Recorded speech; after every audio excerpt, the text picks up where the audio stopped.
تو آپ یہ سوچ رہے ہیں کہ اسلام آباد ہائی کورٹ کی پٹیشن ابھی پڑی ہوئی ہے، وہ تو آپ قانونی بات کر رہے ہیں، لیکن قانون دیکھتا کون ہے؟ تو انہوں نے بھی اس میں پوائنٹ آف ویو دیا.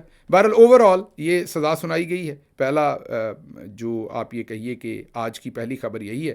اس کے بعد جوڈیشل کمپلیکس سے یہ جو گرفتاری ہوئی ہے، اس پر وکلا نے اب 3 دن کا سوگ یا احتجاج کرنے کا فیصلہ کیا ہے. ٹو لٹل ٹو لیٹ، میں یہی کہوں گا. وکلا برادری بھی ظاہر ہے باقی ساری قوم کی طرح ہی ہے، جیسے باقی ساری قوم نہیں نکلنا چاہتی، وکلا بھی نہیں نکلنا چاہتے. کل ہی آپ کو دکھایا تھا، اور ابھی صرف آپ کو یہ اسکرین شاٹ دکھاتا ہوں. یہ اس وقت امریکہ میں سردی کے حالات ہیں، اور یہ سب سے زیادہ نہیں ہے، اس سے زیادہ ہے. کل جہاں پر احتجاج ہو رہا تھا، جس کی ویڈیو فوٹیج میں نے آپ کو دکھائی تھی، ایک بار پھر دکھا دیتا ہوں، وہاں پر سردی اس سے بھی زیادہ ہے. یہ ذرا میں نے آپ کو ماڈریٹ علاقہ دکھایا ہے جو درمیانی سردی ہے. اس وقت امریکہ میں اتنی سردی کی لہر ہے، -23 فیل لائک ہے. اور جہاں پر کل احتجاج ہو رہا تھا، میں نے غلط بتا دیا تھا، -30 سیلسیس وہاں پر درجہ حرارت جو ہے وہ گرا ہوا تھا. کسی نے میری کریکشن کی، کیونکہ میں آپ کے سارے کامنٹس پڑھتا ہوں، تو وہاں پر کسی نے میری کریکشن کی کہ گل صاحب آپ نے منیسوٹا کا ٹیمپریچر کل غلط بتا دیا. وہ -15 نہیں تھا، -15 سیلسیس نہیں تھا، -30 سیلسیس تھا. اور وہاں پر لاکھوں کی تعداد میں لوگ باہر نکلے تھے. کیوں؟ رنے گڈ، ایک خاتون 37 ایئر اولڈ، جس کو 3 ہفتے پہلے یہاں کی اتھارٹیز نے، امیگریشن اتھارٹیز، آئس جو ہے، فورس جو ہے، انہوں نے قتل کر دیا تھا. ایک عورت کے قتل پر قوم جو ہے وہ -30 پر باہر نکلی ہوئی ہے. ہم رضائی سے باہر نہیں نکلنا چاہتے، صرف ہاتھ باہر نکال کر چائے کا کپ پکڑنا چاہتے ہیں اور وہ پینا چاہتے ہیں. اور اس کے بعد ہمیں لگتا ہے کہ شہباز شریف اور زرداری ہمیں نہیں چاہیے، ہمیں عمران خان جیسا اجلا لیڈر چاہیے. قیمت ہم نے نہیں دینی، لیکن لیڈر ہمیں عمران خان چاہیے. خیر، یہ بحث تو ہم روزی کرتے ہیں، روزی چلتی رہتی ہے. تو اب وکلا یہ کر رہے ہیں. آج آپ کو ہم نے فوٹیج بھی دکھائی کہ وکلا کو بھی دھکے مار کے وہاں سے نکالا گیا. تو پورا جان بوجھ کے ویڈیو فوٹیج بنا کے یہ سارا ماحول کریٹ کیا جا رہا ہے. ان کے ساتھ تو ظلم کیا جا رہا ہے دونوں کو سزا دے کے، لیکن دوسری طرف مقصد یہ ہے کہ کسی نہ کسی طریقے سے یہ ڈائیورجن ہو. اب اس کیس کا آگے کیا ہوگا؟ مجھے جو لگتا ہے جیسے ناروے اور ساری ہماری فیں کلاس اس میں ضرور بولے گی. یاسمین راشد کے لیے جو نہیں بولے، وہ یہاں ایمان مزاری صاحبہ کے لیے ضرور بولیں گے. اس میں ایمان مزاری صاحبہ کو ٹارگٹ نہیں کر رہا، اچھی بات ہے، بولنا چاہیے. چلیں کم از کم ایمان مزاری کے لیے تو بول رہے ہیں، یہ اچھی بات ہے. جس پر بھی ظلم ہو، میں نے بار بار آپ کو کہا کہ مجھے سب سے خوبصورت اللہ کا فرمان جو عمران خان بار بار بتاتے ہیں کہ کسی سے اتنی نفرت مت کرو کہ اس کے ساتھ انصاف نہ کر سکو. پاکستان کی liberal class, fake liberal class یہی تو کرتی ہے. شکل پسند نہیں ہے تو اس کے ساتھ ہونے والا ظلم جو ہے وہ ظلم نہیں ہے. تو خوشی ہے کہ کم از کم یہ ایمان مزاری صاحبہ کے لیے آج منیز جہانگیر صاحبہ بھی باہر نکلی ہیں. ہمارے لیے بڑی محترم ہے. آسماں جہانگیر صاحبہ کی بیٹی ہیں، بالکل سوئی ہوئی ہیں. جو کچھ پاکستان کے اندر خواتین کے ساتھ ہوا، نہیں بولی، نہیں کچھ کی، ہلکی پھلکی سٹیٹمنٹ، ہلکی پھلکی موسیقی. آج چلیں ایمان مزاری صاحبہ کے لیے بولی. اسی طرح یورپین کنٹریز جو ہیں ان کی منافقت بھی آپ اخیری دیکھیں گے. آج ناروے نے سٹیٹمنٹ دی ہے، لیکن اس سے پہلے یاسمین راشد صاحبہ کے اوپر ناروے کی ایمبیسی بھی خاموش رہی ہے، سٹیٹمنٹ نہیں دی. آگے چلتے، لیکن یہ اچھا کیا، کم از کم اس پہ بھی دی، ہم اپریشیٹ کرتے ہیں. لیکن اب ہماری فیں کلاس جو ہے وہ ضرور باہر نکلے گی. اب چلتے ہیں ذرا آگے. اگلا ظلم جو ہم کر رہے ہیں، جس کی سزا ہم سب کو بھگتنی پڑنی ہے. ظلم تو عاصم منیر اور ان کے ساتھی کر رہے ہیں، لیکن ہم سب خاموش ہیں اس ظلم پر، تو اس کی سزا ہمیں بھی بھگتنی پڑے گی. اور وہ ہے وادی تیرا کے مناظر، جہاں پر لوگ نقل مکانی کر رہے ہیں. اور ذرا اسکرین پر سردی کے معاملات دیکھیے. میں نے آپ کو امریکہ کے معاملات دکھائے، نو ڈاؤٹ وہاں پر -30 سیلسیس ہے اور قوم باہر نکلی ہوئی ہے احتجاج کے لیے. لیکن مت بھولیے وہاں پر پھر بھی لوگوں کے پاس کچھ نہ کچھ گرم کپڑے پہننے کے وسائل ہیں. یہ ذرا تصویر دیکھیے، غور سے اس تصویر کو دیکھیے. یہ چپل پہنی ہوئی ہے کیونکہ برف پڑی ہوئی ہے، تو برف چپل میں گھسے گی. چپل میں اسے کیا کہوں، فلپ فلاپس ہیں یہ. تو اس چپل کے اندر کیونکہ جائے گی برف، پاؤں ٹھنڈے ہوں گے، جم جائیں گے، تو اس لیے یہ پولیتھین بیگز، جنہیں آپ شاپر کہہ دیتے ہیں عرف عام میں، یہ اس نے پہنے ہوئے ہیں بیچارے نے، تاکہ پانی نہ لگے. لیکن آپ خود ہی سوچ لیجئے کہ کیسے خون جمع ہوگا ان رگوں میں. پھر یہ کہتے ہیں کہ ان جمی ہوئی رگوں سے آپ پاکستان زندہ باد کے نعرے بھی لگائیں، جو کہ یہ لوگ لگاتے ہیں، لگائیں گے بھی، ابھی بھی لگانے بھی چاہیے. لیکن جو ان سے اس کے بعد بھی کہتے ہیں کہ ہمارے ترانے سن کے آپ کا خون گرم ہو جانا چاہیے. کیسے گرم ہو اس کا خون جب پاؤں میں جوتا بھی پورا نہیں ہے اور پولیتھین بیگ چڑھانا پڑا ہے کہ وہ برف نہ لگے. اور دوسری طرف یہ دیکھیں جن کو لا کے عاصم منیر نے آپ کے اوپر مسلط کیا ہے، ان کی گھڑیاں دیکھیں اور ان فرینک مولر کی اس گھڑی کی قیمت آپ جا کر مارکیٹ میں چیک کریں تو آپ کو شاید نظر آئے گا کہ کوئی 20-30 کروڑ روپے کی یہ گھڑی ہوگی، شاید اس سے بھی زیادہ کی ہو. ذرا چیک کر لیجیے گا. مجھے اتنا شوق نہیں ہے ایسی گھڑیوں کا، اس لیے مجھے قیمتیں پتہ نہیں ہیں بہت زیادہ. اور ان کی بہن جس طرح کی گھڑیاں پہنتی ہیں وہ الگ بات ہے کہ پورے ٹبر کو گھڑی پہننے کا نہیں پتہ. یہ ایک الگ موضوع ہے، کس دن دوبارہ بات کریں گے. اندر سے شیدے ہیں، گھڑی مہنگی لے لیتے ہیں لیکن پہننے کا نہ باجی کو پتہ ہے نہ بھائیوں کو پتہ ہے. وہ الگ بحث ہے، کبھی کریں گے. لیکن مختصر یہ ہے کہ ایک طرف پاؤں میں جو ہے وہ جوتے نہیں ہیں اور ان کو زبردستی نکالا ہوا ہے عاصم منیر صاحب نے. یہ چھوٹے بچے دیکھیں، ان کا کیا قصور ہے؟ اب یہ برف کے اندر جمتے ہوئے بچے، کل ہی آپ کو خبر دی تھی کہ تین دن پہلے یا 2 دن پہلے ایک بچہ اسی طرح بے یار و مددگار کھلے آسمان کے نیچے برف کے اندر وہ سردی لگ کے ٹھٹر کے مر گیا. اس کی لاش جمی ہوئی تھی صبح. میں نے اس کی ویڈیو دیکھی، آپ کو نہیں دکھا سکتا معذرت، کیونکہ اتنا میں نے وہ جو ظلم دیکھا وہ میں آپ کے سامنے نہیں رکھ سکتا. تو ایک طرف ہمارے جنرلز کا یہ فیصلہ ہے کہ ان لوگوں کو باہر نکالنا ہے، اسی ٹائم فوجی آپریشن کرنا ہے. اور دوسری طرف آپ کو بتایا کہ جو مسلط کیے ہوئے ہیں، آگے چل کے میں ان کی بات چیت بھی آپ کو بتاتا ہوں. آپ سنیں گے تو سر دھنیں گے کہ کس طریقے سے یہاں پر یہ سارا جو ہے وہ ظلم ہو رہا ہے. اسی سے ریلیٹڈ جہاں میں آپ کو یہ بچوں کی ویڈیوز بھی دکھا رہا ہوں جن کو اس برف کے اندر زبردستی باہر نکالا ہوا ہے، وہاں پر وقار خان لکھتے ہیں کہ تیرا میں تاریخ کی سب سے بڑی ہجرت ہو رہی ہے. فوج نے 30,000، فوج جب کہتے ہیں تو ظاہر ہے فوجی جرنلز کا فیصلہ ہے، 30,000 خاندانوں تقریباً 1,60,000 افراد کو جنوری 2025 سے پہلے وہاں سے نکلنے کا حکم دیا. اس سے پہلے دوسری بڑی ہجرت 2013 میں ہوئی جب 2025 کہہ دیا، جنوری 25 ہے یہ. اس سے پہلے دوسری بڑی ہجرت 2013 میں ہوئی جب 11,000 خاندان یعنی 55,000 افراد کو وہاں سے نکلنے پر مجبور کیا گیا تھا. 2003 میں بھی لوگوں کو نقل مکانی پر مجبور کیا گیا تھا لیکن وہ بہت چھوٹے پیمانے پر تھا. فوج اپنے ٹاؤٹس کے ذریعے من گھڑت جھوٹ پھیلا رہی ہے کہ تیرا میں سردیوں سے پہلے بھی لوگ خود نقل مکانی کرتے ہیں. کچھ خانہ بدوش جن کی تعداد 1 سے 2,000 ہوگی وہ کسی بھی دوسری آبادی کی طرح ایک جگہ سے دوسری جگہ منتقل ہوتے ہیں، لیکن اتنے بڑے پیمانے پر ہجرت ناممکن ہے، نہ ہی اس کا کوئی ثبوت ہے. وقار خان کہہ رہے ہیں کہ فوجی جرنلز اب ٹاؤٹس کے ذریعے یہ بتاتے ہیں کہ یہ نقل مکانی تو ہمیشہ ہوتی ہے. وہ بتا رہے ہیں یہ تاریخ کی سب سے بڑی ہے. 25 جنوری ان کو ڈیڈ لائن دی ہوئی ہے اور 1,60,000 افراد جو ہیں وہ ہجرت کر رہے ہیں. اس سے پہلے جو 2013 میں 55,000 لوگوں نے کی تھی اور 2003 میں اس سے بھی چھوٹے پیمانے پر. یہ تینوں جو بڑی وہاں سے مائیگریشن ہوئی ہیں وہ فوجی آپریشن کے لیے ہی ہوئی ہیں. بار بار لوگوں کو ہم موو کرتے ہیں لیکن وہاں پر دہشت گردی ختم نہیں ہوتی، کیونکہ دہشت گردی کا یہ حل نہیں ہے. آگے چلتے ہیں. ذرا آپ نے ویڈیو سننی ہے. آپ کو ہم نے بتایا تھا کہ جب رومن امپائر میں، گریک جو امپائر تھی اس کے اندر جب حکومتیں غیر مقبول ہو جاتی تھیں، حکومتوں سے لوگ نفرت کرتے تھے تو وہ میلے ٹھیلے ادھر ادھر کی باتیں کرتے تھے. اب ایک طرف وادی تیرا، ان بچوں کے ان پاؤں میں پہنی ہوئی جو چپل ہے اس کے مناظر یاد کیجئے. دوسری طرف ہماری باجی کی بات چیت سنیے گا. کیا بات چیت ہو رہی ہے؟ چیف منسٹر ہیں، لارجسٹ صوبے کی چیف منسٹر ہیں. یہ بیٹھی ہوئی کیا بات چیت کر رہی ہیں؟ ان کی پریورٹیز جو ہیں، یہ ان کے لیے کون سی چیز سب سے اس وقت اہم ہے جو آپ کے سامنے وہ رکھ رہی ہیں، وہ ضرور دیکھیے گا. لیکن جو ڈوریں الاؤڈ ہیں وہ پنا الاؤڈ ہے، چرخی الاؤڈ نہیں ہے.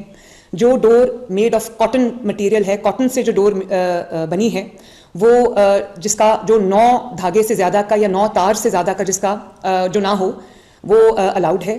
دھاتی تار یا وہ تار جس کے اندر میٹل انکلوژنز ہوں یا کوئی نائلون تھریڈ ہو. کیولار جو ہے، جو ایک ایسا مٹیریل ہے جو بلٹ پروفنگ میں استعمال ہوتا ہے، اس مٹیریل کی کوئی بھی جو تار ہے، کوئی بھی ڈور ہے وہ الاؤڈ نہیں ہے. سن لیا آپ نے؟ چرخی، ڈور، وہ بسنت پہ بات کر رہی ہیں، وہ بسنت منا رہی ہیں، وہ بسنت سیلیبریٹ کر رہی ہیں. مریم نواز کے لیے اس وقت بسنت سب سے زیادہ اہم ہے کمپیئر ٹو جو کچھ وہاں پہ ہو رہا ہے. لیکن اللہ کی بھی پھر اپنی مرضی ہوتی ہے. مجھے فکر ہے، میں ڈاکٹر نہیں ہوں، فزیشین نہیں ہوں، مجھے نہیں پتا یہ کیا ہو رہا ہے، لیکن میں نے جو ویڈیو دیکھی آج پھر میں پریشان ہوا ہوں. میں نے تھوڑا سا پڑھا ہے ایک بیماری جسے لکوا کہتے ہیں، منہ ایک طرف کو ہو جاتا ہے. یہ دوبارہ ویڈیو دیکھ لیجئے. مجھے فکر ہے، میں دوبارہ، ظاہر ہے میں اسپیکولیشن ہی کر رہا ہوں ویڈیو دیکھ کے جو کر رہا ہوں. اس میں میرے پاس تو، میں تو ڈاکٹر نہیں ہوں، میں کوئی اوپینین نہیں دے سکتا، فزیشین نہیں ہوں میں. تو باجی کو ضرور فوری طور پر کسی ماہر ڈاکٹر کو چیک کروانا چاہیے، کیونکہ ان کا منہ جو ہے وہ رائٹ سائڈ کو جو ہے وہ سارا جا رہا ہے, ٹیڑھا ہو رہا ہے ان کا منہ. اب پتہ نہیں وہ لپس ٹیڑھے ہو رہے ہیں یا منہ ٹیڑھا ہو رہا ہے. اب پتہ نہیں یہ بسنت منانے کی خوشی ہے یا جو تیرا میں یہ لوگ کر رہے ہیں وہاں سے اللہ کا عذاب آ رہا ہے. لیکن واضح طور پر ان کا چہرہ جو ہے, ان کا جو لپس ہے, ان کا جو پورا, یہ میں میڈیکل کنڈیشن پہ بات کر رہا ہوں, اس پہ عورت کارڈ نہ نکال لیجیے گا, میرے لیے تو بڑی محترم ہے بہنوں کی طرح وہ, کیونکہ اس پوزیشن پہ ہیں تو ہمیں فکر کرنی پڑتی ہے کہ لکوا ہو رہا ہے کہ کیا ہو رہا ہے. اس کے اوپر بھی ان کے سارے لوگ نظر رکھیں تو بہتر ہے. آگے سنیے, تیرا میں آپ کو ہم نے دکھا دیا لوگوں کا کیا حال ہے. اب مریم صاحبہ کے جو سمدی ہیں, مین ان کی بہو کے دادا, وہ فرما رہے ہیں کہ مہندی والے دن دیسی مرغی, اس کے ساتھ سرسوں کا ساگ, مکئی کی روٹی اور چنے کی دال تھی. کیا یہ ڈشیں ہیں؟ وہ پوچھ رہے ہیں یہ تو ڈشیں ہی نہیں ہیں, ان کو کیوں گنتے ہو؟ باقی سب کچھ تو تھا. آپ کو ہم نے وہ میاں کورس, مین کورس نہیں, میاں کورس دکھایا تھا, فلاں مٹن فلاں مٹن. وہ کہہ رہے ہیں اس کے ساتھ اضافی یہ تھا. تو یہ دیسی مرغی, سرسوں کا ساگ, مکئی کی روٹی, چنے کی دال, یہ تو کوئی ڈشیں نہیں ہیں وہ کہہ رہے ہیں. آپ غور کیجئے تیرا کو, اور یہاں پر ڈشیں نہیں. اور ساتھ یہ بھی سوچئے جب عمران خان دیسی مرغی کھاتے ہیں تو یہ پوری جو نون لیگ ہے ان کو پتہ نہیں کیا فکر پڑ جاتی ہے کہ دیسی مرغ کھا کے عمران خان نے ان کو کان پکڑوا دینے ہیں یا ان کو کوئی مارنا پیٹنا ہے. مطلب ایسے فکر مند ہو جاتے ہیں عمران خان کے دیسی مرغ کھا لینے سے کہ پھر وہ دنیا کی سب سے جو لیوش قسم کا, وہ آپ یہ کہہ لیجئے ایگزاٹک قسم کی وہ کوئی عیاشی ہو جاتی ہے جو عمران خان کر رہے ہیں. لیکن اپنی بار کہتے ہیں یہ کوئی ڈش تو نہیں ہے. آگے چلتے ہیں جی. اگلی خبر بہت ہی حیران کن ہے. خواجہ سرا ہیں ایک, جو بھی آپ نے انہیں کہنا ہے, میں تو ان کا بڑا احترام کرتا ہوں, گل چاہت صاحبہ. یہ میرا خیال آج کل یو کے میں ہیں, لیکن رہنے والی یا والے یہ پشاور سے ہیں یا کے پی سے ہیں. پچھلے دنوں شفیع جان صاحب سے ایک صحافی نے, آج کل آپ کو پتہ ہے کہ ملٹری جرنلز ٹاؤٹ صحافیوں کو بہت استعمال کرتے ہیں, پہلے ان سے سوال پوچھوایا گیا. اب وہ ایک چھوٹے لیول پر کوئی بھی بندہ مائک لے کے سوال پوچھ رہا تھا, اس نے شفیع جان سے کہا کہ آپ کا گل چاہت سے سنا ہے کہ تعلق ہے, مطلب افیئر ہے. یہ ایک گندا سوال شفیع جان سے پوچھا گیا ان کو ڈس رسپیکٹ کرنے کے لیے. اب ظاہر ہے وہ کسی نے سنا کسی نے نہیں سنا. پھر فرمائش کی گئی, یہ ہمارا تاثر ہے, کرنل صاحب نے فرمائش کی لونڈا لپاڑا جی سے کہ آپ اپنے ولاگ میں کور کیجئے. انہوں نے اس کو پھر بڑی سکرین پر رکھنے کے لیے اس کو کور کیا, تاکہ ہر جگہ پہنچ جائے. باریک واردات یہ ہوتی ہے کہ اس کو آپ مذمت کر دیں اس بات کی, آپ کور بھی کر دیں کسی کی, فار ایگزامپل کسی کی کوئی ویڈیو آئی ہے, کوئی بھی بری اور اچھی ویڈیو آئی ہے, آپ اس کی مذمت بھی کر دیں اور اس کو دکھا بھی دیں, تو کر تو آپ نے مذمت دی لیکن آپ نے کام ڈال دیا کہ پوری دنیا تک پہنچا دیا.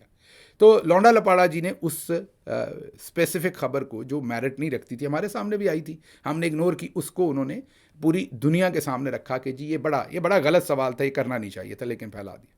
اب لونڈا لپاڑا جی کو آڑے ہاتھوں ہم نے ان کو کیا صحافت سکھانی تھی, اب تو گل چاہت صاحبہ نے ان کو صحافت سکھائی ہے. اب خواجہ سرا ان کو صحافت سکھا رہے ہیں, اور معذرت کے ساتھ ان کی صحافت سے خواجہ سرا جو ہیں ان کی صحافت زیادہ تگڑی ہے. تو کیا ہوا یہ سارا معاملہ, یہ ذرا ویڈیو دیکھیے. ایک بڑا ہی افسوسناک واقعہ جو ہے وہ میں نے اس کی ایک ویڈیو میرے سامنے سے گزری. اڈیالہ جیل کے باہر شفیع جان جو ترجمان ہے پاکستان تحریک انصاف کی خیبر پختونخوا حکومت کے, وہاں پہ ایک صحافی نے, اب میں نہیں جانتا یہ صحافی کون تھا کیونکہ ویڈیو میں یہ کلیئر نہیں ہو رہا کہ وہ صحافی کون تھا, انہوں نے جو ہے وہ ان سے سوال کیا شفیع جان سے. اور سوال کیا تھا؟ سوال یہ ہے کہ جی نون لیگ کے ایک ایم پی ہیں, ان کا کہنا تھا کہ شفیع جان صاحب کے مبینہ طور پر کسی خواجہ سرا گل چاہت کے ساتھ تعلقات ہیں, تو اس حوالے سے انہوں نے یہ الزام لگایا ہے. کیا آپ کے پاس بات کرنے کو یہی رہ گیا ہے کہ میرا نام شفیع اللہ جان جیسے سرکاری عہدے پر بیٹھے شخص کے ساتھ جوڑ کر مجھے بدنام کیا جا رہا ہے؟ اگر آپ واقعی صحافی ہو, اگر آپ واقعی پاکستانی ہو, تو آپ کو شرم آنی چاہیے کہ آپ خواجہ سراؤ پر بات کرتے ہیں مگر تیرا کے بچوں پر آپ خاموش رہتے ہیں. آپ نے دیکھ لی ویڈیو. اب خواجہ سرا صاحبہ نے یا صاحب نے, انہوں نے منصور علی خان کو کہا ہے کہ صحافت کریں ڈنکے کی چوٹ پہ, جو آپ کہتے ہوتے ہیں, اس طرح کی گندی صحافت نہ کریں. اگر آپ نے واقعی بات کرنی ہے کے پی میں, تو جو وادی تیرا میں ہو رہا ہے, پختونوں کے بچوں کے ساتھ ہو رہا ہے, وہاں تو آپ کو لکوا ہو جاتا ہے, وہاں تو آپ سے بولا نہیں جاتا, وہاں تو آپ خاموش ہو جاتے ہیں. وہاں آپ کی صحافت جو ہے وہ گل چاہت صاحبہ سے بھی زیادہ نازک ہوتی ہے. لیکن آپ کو گل چاہت کی زندگی پر, ذاتی زندگی کے اوپر بات ضرور کرنی ہے. تو اس صحافی اور منصور علی خان دونوں کو انہوں نے ڈرائی کلین کیا ہے, دونوں کو انہوں نے بھرپور طریقے سے ایکسپوز کیا, اور ان کی صحافت کو بھی ایکسپوز کیا ہے. اثر ان کو پھر بھی نہیں ہونا.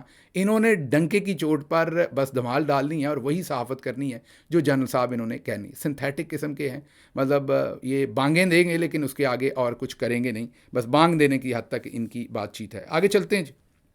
اگلی خبر جو آپ کے سامنے رکھنی ہے وہ یہ سندھ حکومت کے ایک ایم پی اے نے ہندو تاجر، اکثر ہم انڈیا کے ابھی حال ہی میں ہم نے آپ کو ثبوتوں کے ساتھ دکھایا تھا کہ ISPR نیوز بلیٹن بنا کر پیش کرتی ہے، پورا مٹیریل بنا کر دیتی ہے. اس میں ایک مٹیریل بنا ہوا تھا انڈیا کے اندر مائنورٹیز کے ساتھ ہم کیا سلوک کرتے ہیں.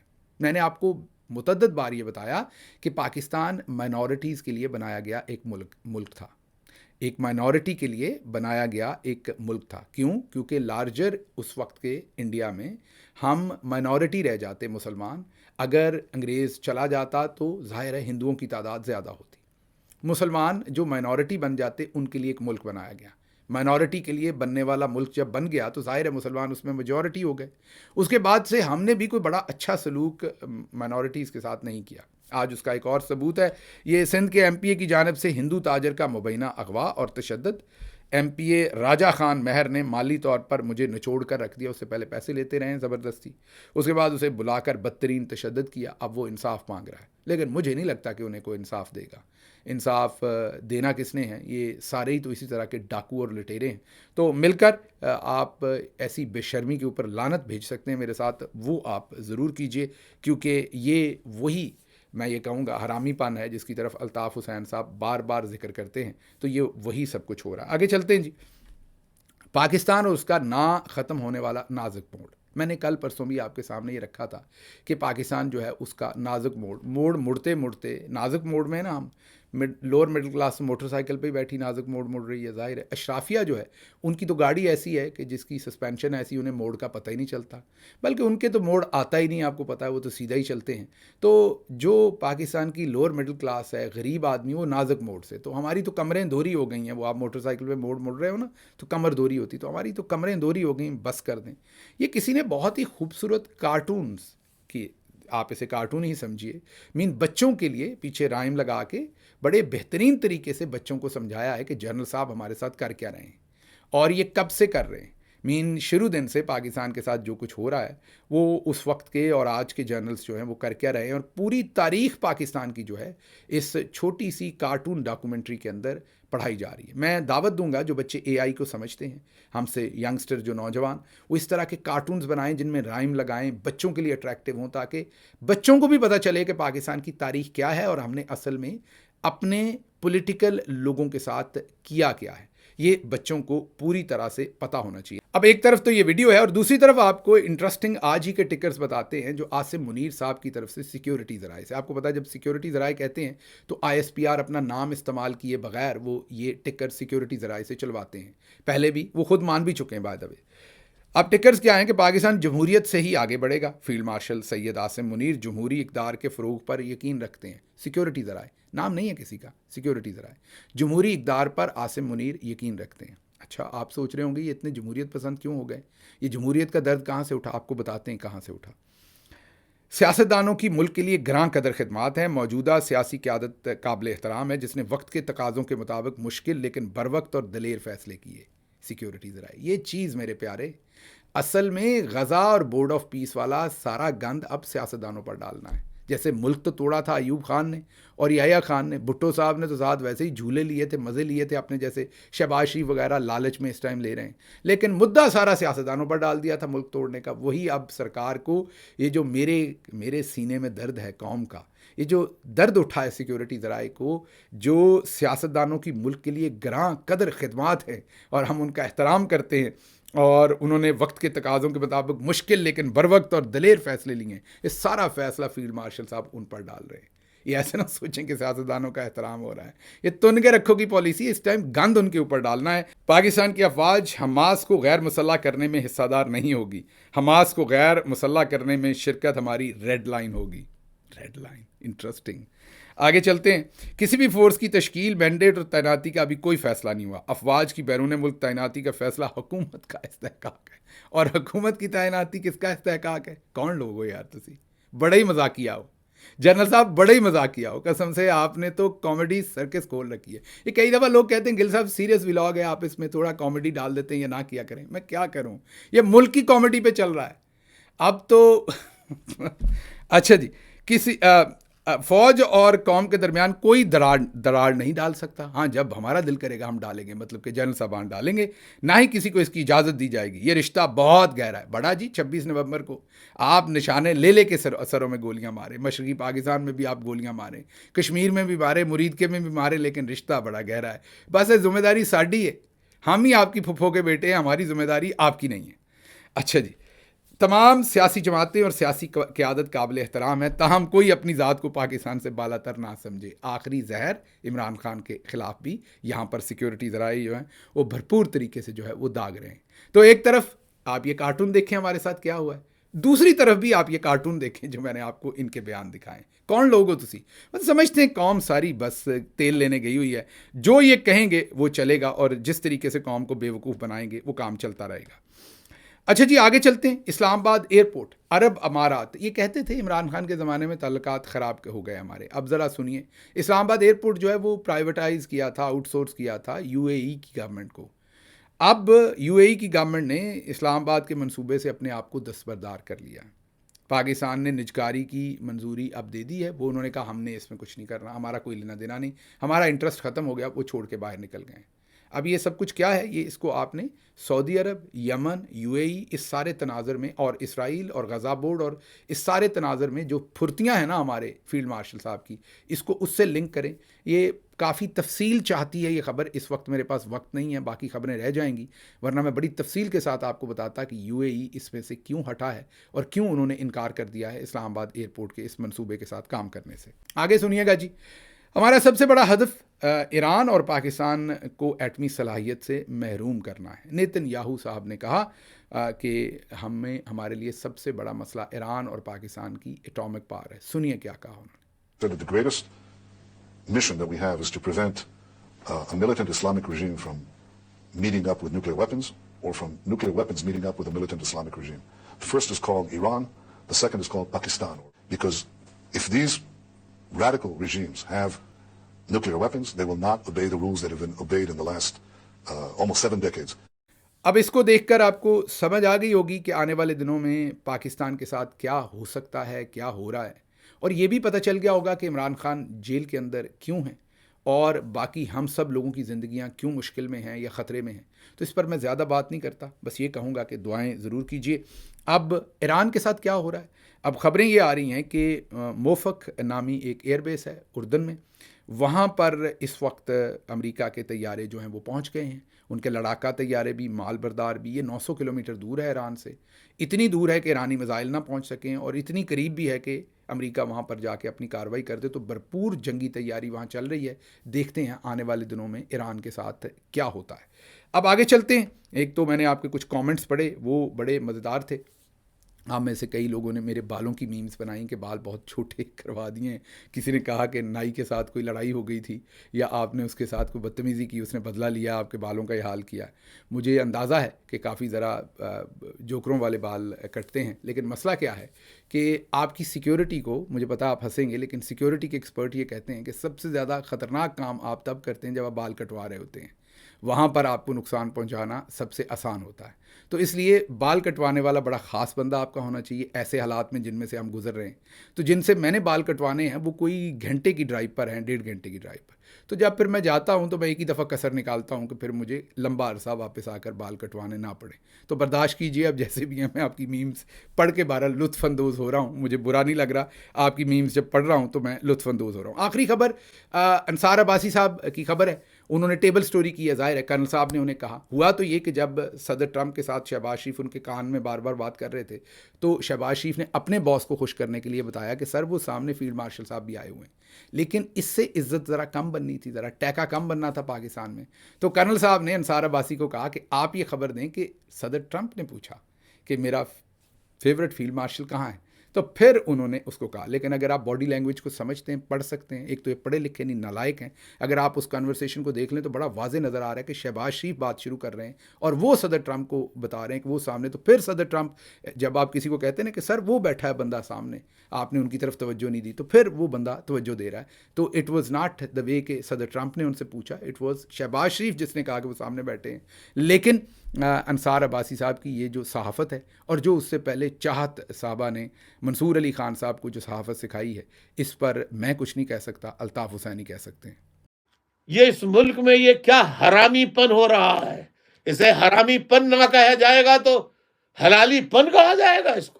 مجھے یہاں سے اجازت دیجیے، اللہ آپ کا حامی و ناصر ہو۔ پاکستان زندہ باد۔